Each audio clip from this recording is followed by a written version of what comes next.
Hujambo na karibu. Welcome again to Swahili Kingdom. In this community, we help each other to better and improve our Swahili. And in today's lesson, we are going to learn about 10 Swahili greetings. I'm going to give you the casual greetings, the formal greetings, and the respectful greetings that can help you out when you are with someone who speaks Swahili or when you are with a Swahili native speaker. Okay, those greetings are going to help you out. And if you want more greetings, I have a video specifically for you. Go check up here for the video or on in the description box below to see the 25 plus greetings that natives use that people don't know. And of course, at the end of the video, you are going to have hadithi. Our hadithi for today is Kijana Mjanja na Nyoka. Kijana Mjanja na Nyoka. Kijana Mjanja is like an intelligent kid and Nyoka is a snake. So an intelligent kid and a snake. Kijana Mjanja na Nyoka. That is the hadithi that we are going to have. Okay, let's start our video for today. The first Swahili greeting is Jambo. Jambo. But I chose to start with Jambo because I want to tell you something on it. I know you know that word Jambo because Jambo is usually associated with foreigners or people who are learning Swahili, especially when you come to Kenya and Tanzania and you tell someone Jambo, they will know you are definitely not a Kenyan or someone who is a native Swahili speaker. They are going to know you, maybe you are learning Swahili. Because Jambo came from this movie, The Lion King. Jambo came from there, and that's how many people knew it, and now that's how we associate with it. Okay? We know that, of course it is a Swahili greeting, but we know it is not a native Swahili greeting. So when you use Jambo, of course I'm going to answer you poa. For example, Jambo, Maria, poa, poa. Okay, so that is how you answer from on the greeting Jambo. But just know when you use Jambo, people won't see you as a native Swahili speaker. Okay, another alternative instead of using Jambo is number 2, which is Mambo. Mambo, Mambo, poa, or sometimes you can say Sasa, poa. Mambo, poa. Okay, mambo are words. Actually, mambo are words, but it is also used as a greeting. Mambo poa or sasa poa. Okay, that is a greeting that is going to show this person is definitely a native, or this person has been living here for a long time, or this person is really interested in our culture, and you're going to connect with people easily. Third greeting, unaendeleaje. Unaendeleaje. Unaendeleaje basically means, how are you doing? How are you doing? For example, I can come and tell you, Maria, unaendeleaje? Niko sawa. Unaendeleaje? Niko sawa. Okay? So that is our third greeting that someone is going to feel, oh, this person is really concerned. They look like they have been learning Swahili for a while, or they really know Swahili, not just learning. Okay, when you use the word unaendeleaje. And then another one, if you are close with someone, you can ask them, maisha yako yanaendeleaje? How is your life doing? Maisha yako yanaendeleaje? Kwa mfano, Amina, mambo poa. Maisha yako yanaendeleaje? Maisha yangu yako sawa, nashukuru Mungu. Maisha yangu yako sawa, nashukuru Mungu. Okay, and then we have another one. Instead of saying mambo or sasa, you can use ukoje. And this one is mostly used in Tanzania or in Mombasa. Okay, I've explained this in another video, in the video that I was telling you about 25 greetings in Swahili that native people use. I've explained why some greetings are used in Tanzania and others are used in Mombasa, and why there are others that are used in Kenya, Nairobi specifically. So this is because I just give you a small description or a small explanation. This is because Tanzania and Mombasa use a Swahili called Kiswahili Sanifu. Kiswahili Sanifu, it is pure Swahili. But of course, people from Mombasa and Tanzania can understand people from Nairobi, Kenya, or people from Kenya.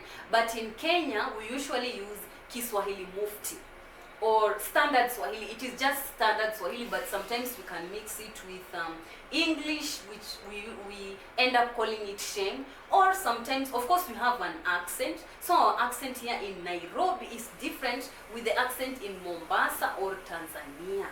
Okay, but the Swahili is, we understand each other, it is okay. It is the same as the English in British, the English in Britain and the English in America. That's the difference. There's no big difference in that Kiswahili.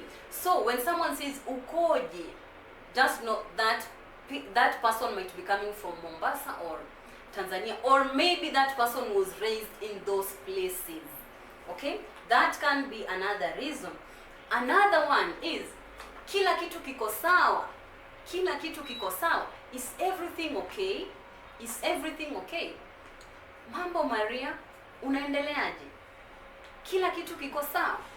Okay, so kila kitu kiko sawa is not a first greeting. You can have some few greetings in front and then ask a follow-up question.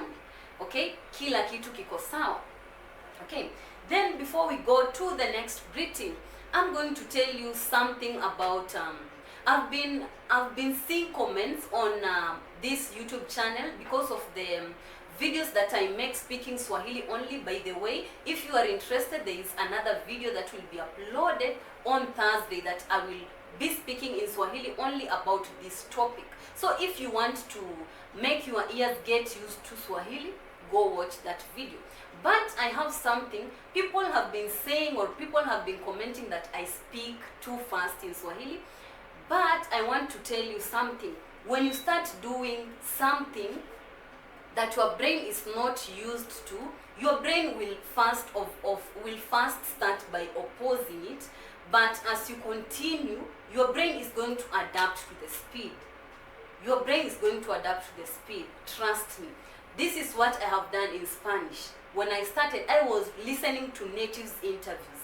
I didn't understand a word. You know how they speak? Like, they speak very fast. I didn't understand a word.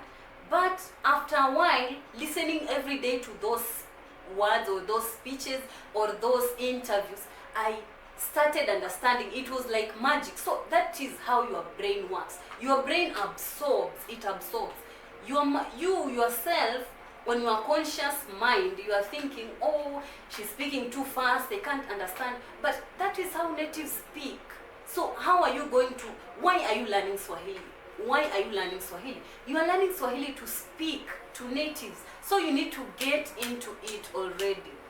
Okay? Get into it already. I'm sorry if I'm being very strict, or if I'm saying too much, or if I'm being too harsh, but this is the reality. You need to get into it. You need to get to the speed, because that is how native speakers speak. But I told one of the people who commented said that there are some words that I don't pronounce correctly. For example, let's say in English, there is this word, I'm going to. When you say that, and that's how it is written in the book, someone who is learning is going to understand, of course, because they see that is what is written in the book.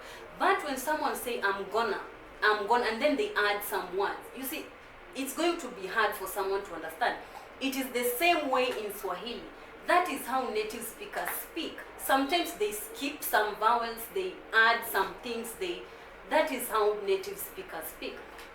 But for the sake of beginners, I told that person, yes, I'm going to pronounce all the words, but I'm not going to reduce the speed, because this is for your own good. Trust me, this is for your own good.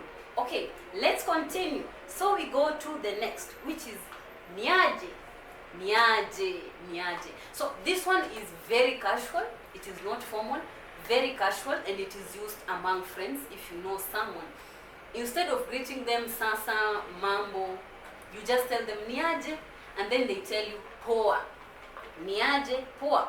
And then we have another one, a very formal one that you need to use is habari yako. Habari yako. Then the person will answer nzuri, habari yako. nzuri. Or you can say hujambo, the greeting that I used while starting this video. Hujambo na karibu. That one means hello and welcome. But now when you say hujambo, you mean hello. Hujambo, si jambo. Hujambo, si jambo. Okay? And then we have the two respective greetings in Swahili, the most important that you need to have. We have shikamo. Shikamo, the person will answer marahaba. Shikamo, marahaba. Or the other one is, which is number 10, is wambaji. Wambaji. The word kuamba actually means to say.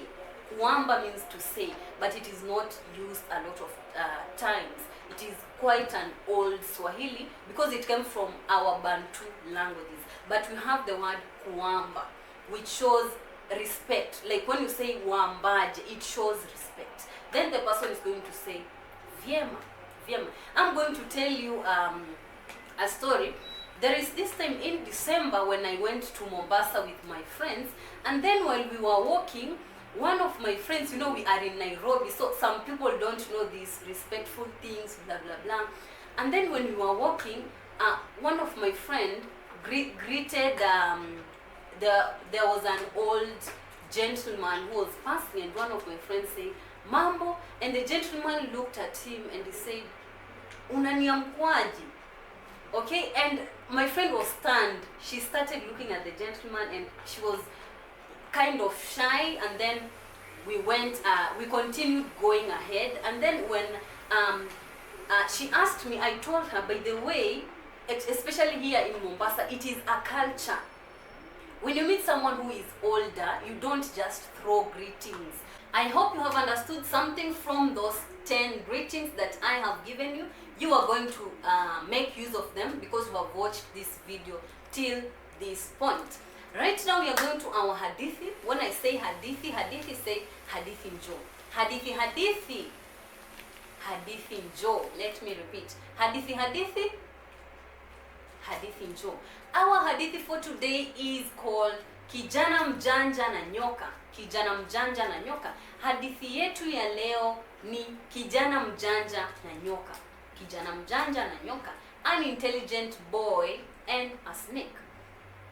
Siku moja kulikuwa na kijana mjanja sana ambaye alienda mwituni kukata miti. Alienda katika msitu kufanya nini? Kukata miti. Alipokuwa nakata miti, alisikia sauti nyuma yake. Akashindwa ni sauti gani hii? Alisikia sauti. Akashindwa ni sauti gani hii? Akasema acha nisijali, acha niendelee kukata miti kwa sababu baada ya hapa nitaenda nyumbani na nina kazi za kufanya. Si ndio? Akasema acha endelee kukata mti. Akaanza bado kusikia hiyo sauti. Akajiambia tu acha niangalie nisianze kusema ati sijui nini ama nini. Kuangalia nyuma aliona nyoka mkubwa alikuwa anakuja huko mahali alikuwa anakata mti. Na huyo nyoka mkubwa alikuwa nyoka ambaye anameza watu. Huyo kijana aliogopa. Na kwa sababu alikuwa mjanja na alikuwa anakata miti, alikimbia, akakimbia, akaenda kwa mti, akapanda mpaka juu kabisa, huko juu kabisa. Na alipofika hapo juu, nyoka alipofika hangeweza kumfikia, hangeweza kupanda mti mpaka huko juu kabisa. Sasa nyoka alipofika hapo, alienda zake. Na hapo ndipo tunaona kweli huyu kijana alikuwa mjanja. Kwa sababu nyoka alienda zake, kijana akashuka, akarudi nyumbani. Sawa sawa, hakuna kitu chochote ambacho kilimfanyikia. Kijana alirudi nyumbani salama salmini, kumaanisha alirudi nyumbani akiwa salama.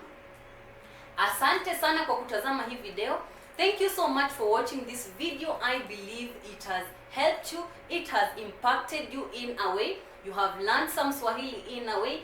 Remember to subscribe to this channel to be part of this vibrant Swahili community that is growing. Tuonane tena kwenye video nyingine. Kwaheri.